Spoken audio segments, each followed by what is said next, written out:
North Korea holds its first party congress in nearly 40 years, a chance for Kim Jong Un to assert his leadership and talk up recent successes. But is it just political theater, and is Kim serious about raising living standards? This is Inside Story.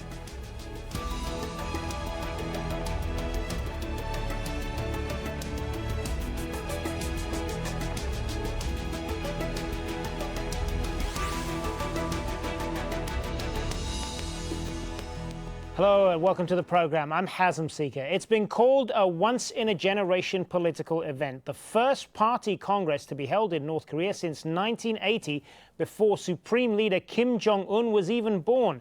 And many see it as an opportunity for Kim to showcase the country's stability under his leadership and promote recent successes. He's been pursuing what's been described as a guns and butter policy, developing a nuclear weapons program while promising to help the economy in what remains one of the poorest countries in the world. Oh, before we bring in our guests, Harry Fawcett sets things up for us from Seoul.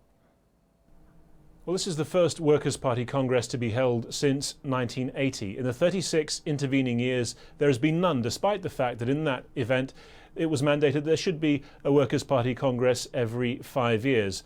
Kim Il-sung, for the rest of his rule, decided that it wasn't necessary. Kim Jong-il, for the entirety of his, decided not to call such a Congress. So the question to many is why Kim Jong-un, 4 years into his own rule, 4.5 years, has decided that it is time to revisit this grand political event in North Korean history. Well, some people are saying that he wants to realign himself more closely with his grandfather, remind people of what many see as a time of security, even the golden years of North Korea under Kim Il-sung. Also, potentially, he's trying to elevate the status of the party at a time when many people are having to look after themselves in terms of their own economic lives. There is greater role being played by private enterprise in North Korea, allowed, even to some extent formally accepted by the administration.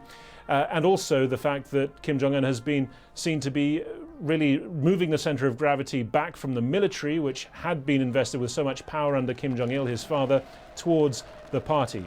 On the economic front, there are also people here waiting for any signals that North Korea might be willing to recognize, even affirm more private enterprise within its system, the kind of thing that has seen some economic growth under Kim Jong-un. Certainly here in South Korea, officials saying they are very closely watching this event, an event which could go on for the next 3 or 4 days. Well, Kim Jong-un became North Korea's supreme leader at the end of 2011, and he moved quickly to assert his authority. In 2013, Kim had his uncle Jung Sae-taek executed after he was accused of treachery.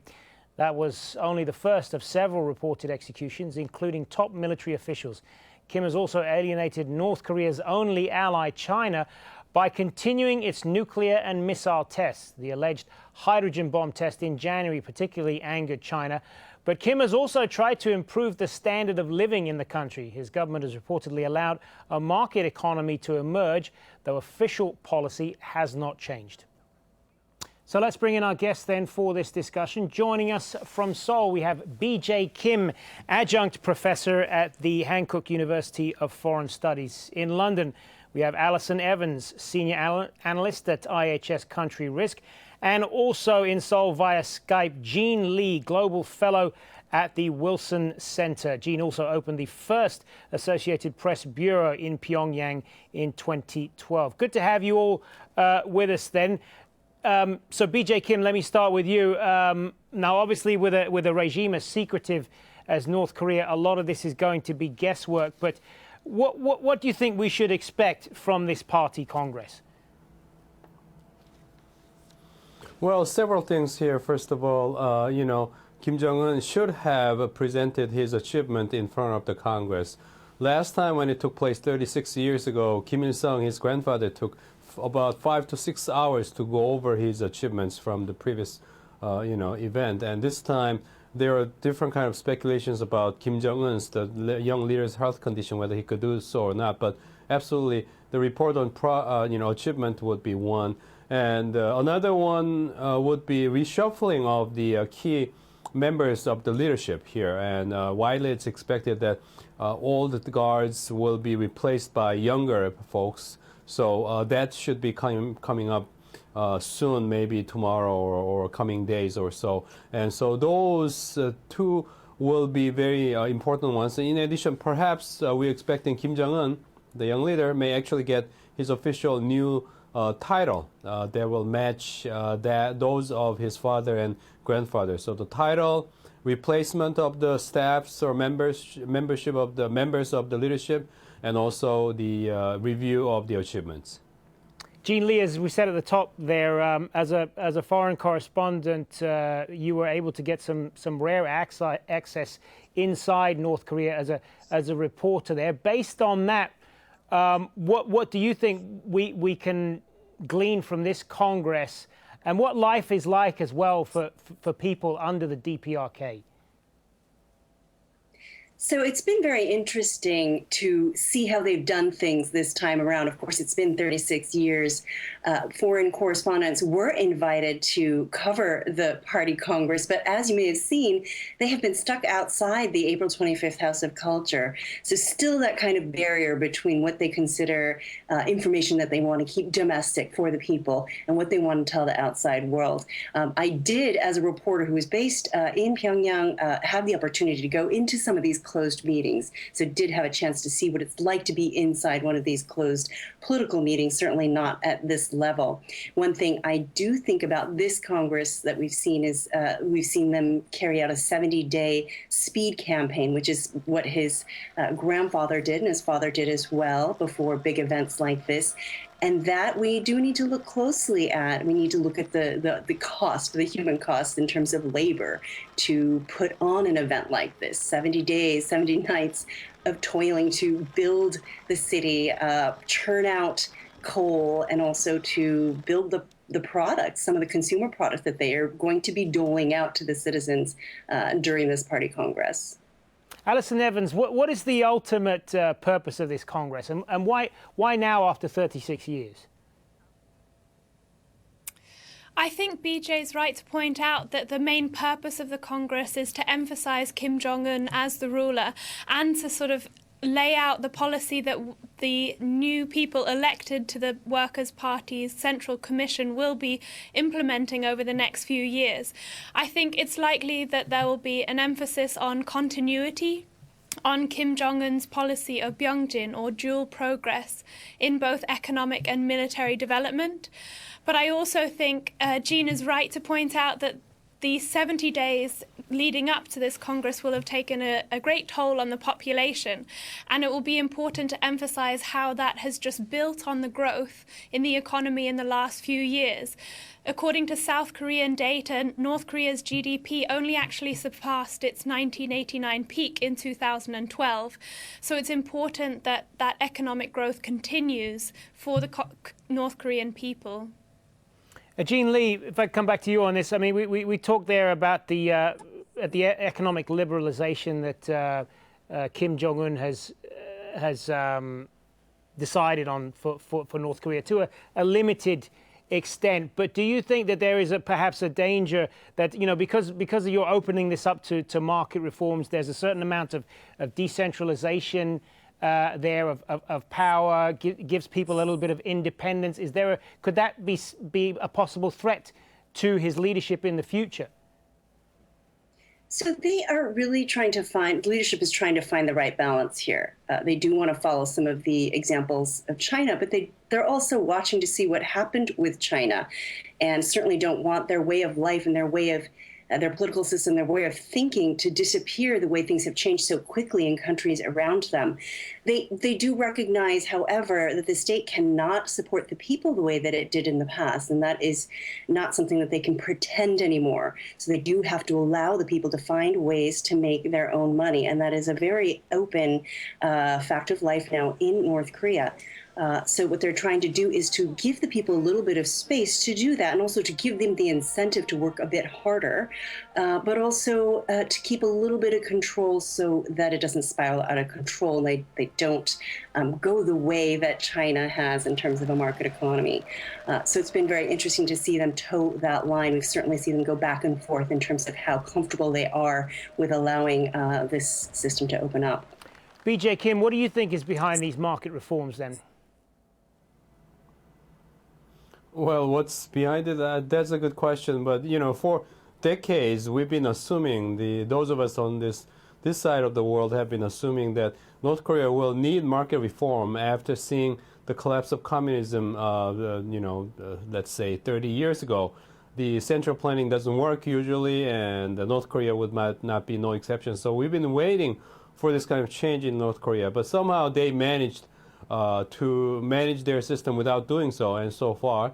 But now recently there are reports that maybe they're doing it, and that's maybe because they have realized there are no other ways. And there are continuing reports about how their central planning system and central distribution system itself have been they've been all collapsing for years. And even comparing what they're giving out as a present to the people when they celebrate this party congress 36 years ago, there were a lot of stuff. And this time, we don't know the results yet, but the speculations, the things that are being mentioned, I think they have been much compromised in terms of quantity and quality of these goods to be distributed centrally. So basically, we do know that by now North Korea couldn't go any further, just relying on the centrally managed economy. And we knew for years, especially those areas far away from Pyongyang, they have been actually relying upon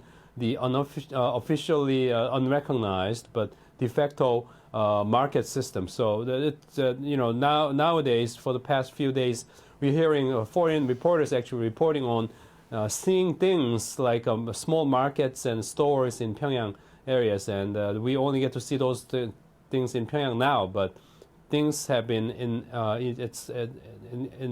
it's coming for years outside of Pyongyang for sure. Jean Lee, when we look at Kim Jong-un's foreign policy, it seems that he's done just about everything to antagonize his neighbors, including China, which is about the closest ally that North Korea has, with these continued missile tests and the fiery rhetoric and so on. What do you think is the motivation behind that? What is his ultimate goal? Well, it's certainly worrying if the one country that did have his ear no longer does. But, one of the things that North Korea seeks to do and has continually sought to do is to paint itself as being under threat from an outside force. This is very much a part of their national identity, and it's something that they use to bring the people together. That outside force has been Japan in the past, obviously the United States. And so much of the rhetoric that we're hearing, the tensions that we've seen over the past 6 months have really been about trying to create that sense of tension to bring the people together so that Kim Jong-un can step in and show his people that he can defend them, that he has the tools, which are nuclear weapons, to defend the country. So quite a bit of this, I think, is rhetoric. The worrying aspect, of course, is that if he doesn't have anyone such as China, which had played that role of kind of keeping North Korea in check, it is a bit worrisome for the region. And BJ Kim, there's no doubt there are major economic challenges ahead for North Korea at the moment. But he's still pursuing this policy of growing military power with so many of the people in the country suffering economically. How do we make sense of that? That's perhaps one of the biggest puzzles of our time, we have to say. We've been hearing different analysis about how that's being made possible and so on. Some of the speculation is until up to this moment, and this moment, a lot of analysts believe things are changing, meaning that China is finally changing its attitude. But until up to this moment, let's say until the beginning of this year or so, when we had the latest nuclear weapons test by North Korea, China, a lot of people might have been behind sustaining the North Korean economy as a whole. And lots of things that were being traded between China and North Korea were not officially documented to the outside world and not revealed and not exposed. And behind the scenes, now, all after the facts, a lot of analysts believe that a lot more than what's been officially monitored must have been going on between North Korea and China. But now, we may be entering a new phase, new chapter. Looks like things are changing, attitudes are changing, and the words are changing on the side of Beijing after the latest nuclear test by North Korea. And so the experts are becoming more hopeful that what takes place between Pyongyang and China, Pyongyang and Beijing will become more transparent, and hopefully as a result of this sanction, we'll get to see some difference which are different from what we've seen in the past. Alison Evans, when you speak to a lot of casual observers of North Korea, the question that you hear a lot is, with all of this economic hardship and the continued sanctions that have been slapped on the country, and we'll talk a little bit more about sanctions later, but the question gets asked is if the hope is that people will one day rise up against Kim, against this regime, why haven't they done that yet? That's a good question, Hazem, and I think the important thing to remember is that the people who are most influential in North Korean society are those who are closest to the regime in its current format. So those who live in Pyongyang, those who are richest, essentially have an interest and an investment in the current system, and it's therefore unlikely that they will step out against Kim Jong Un. People who have been sent away from the capital for re-education or have indeed been executed, like his uncle, Jang Song-taek. And North Korea, Jean Lee, has had several sanctions slapped against it by the international community, and yet it doesn't seem to have changed the way the regime behaves. So it kind of begs the question as to whether these sanctions really work, and is there perhaps a misperception that they're really squeezing North Korea at all? This is a question that we are certainly trying to figure out, and it does take some time before sanctions do take effect. They do affect the amount of supplies that go into the country, but there are ways for them to get the supplies into the country. It's a big, porous border. There's a lot of trade going in and out of the country with very many countries. What's interesting is how the North Koreans characterize the sanctions. They will use any type of sanctions as part of its propaganda and say that the sanctions are proof that these outside forces are really trying to harm their way of life. So it's very interesting whenever there is another round of sanctions, how they use that, incorporate that into their propaganda. And BJ Kim, is there a fear in China that if these sanctions are applied too hard, they might squeeze the regime too hard to the point of collapse? Because the last thing that China wants to see is a complete collapse of this regime on their borders, isn't it? Absolutely. The fear has been there the whole time, and the sanctions have been in place for many years because North Korea has been, testing their nuclear weapons continuously here, and the whole time, and hopefully until up to this moment, China has maintained such fear, and that has played a big role. Because it's, as you mentioned, the last thing that China wants to see, no matter what North Korea does. If North Korea's current regime collapses, that means instability, and instability means for China greatest challenge, because the last thing they want to see is maybe perhaps North Korea collapsing, and then two Koreas getting unified, and perhaps allowing that would allow the U.S. military presence up to their border with their own country. So therefore, China's fear, that particular fear that you mentioned, has been there the whole time and has played a key role in terms of maintaining the situation that we've been seeing for many, many years. But now with North Korea taking these further additional steps on nuclearization, China has raised its voice to an unprecedented level. Does that mean that China is now willing to see North Korea's collapse? Well, I think my own speculation is the answer would be still negative. But China would like to probably bring the real change to Pyongyang in terms of its position with regard to nuclear weapons this time, we hope, without actually causing the collapse of the current system in North Korea.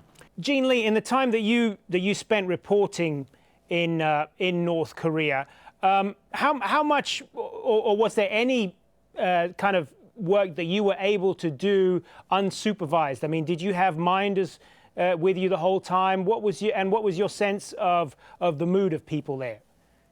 So most of the conversations, the candid conversations that I had with North Koreans were off camera. I did learn to speak their dialect, which did help when you take away the microphones and the cameras.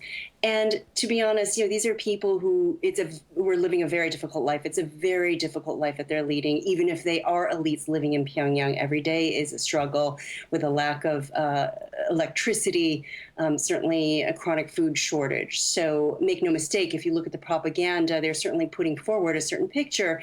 We're going to be getting a certain picture from the media reports that we're getting from Pyongyang right now. But it is a difficult life. And that said, they are very human. They are people who do love to sing and dance, and sometimes hard to square those two things, the poverty and the love of life. But those two things do go hand in hand, even in a place like North Korea.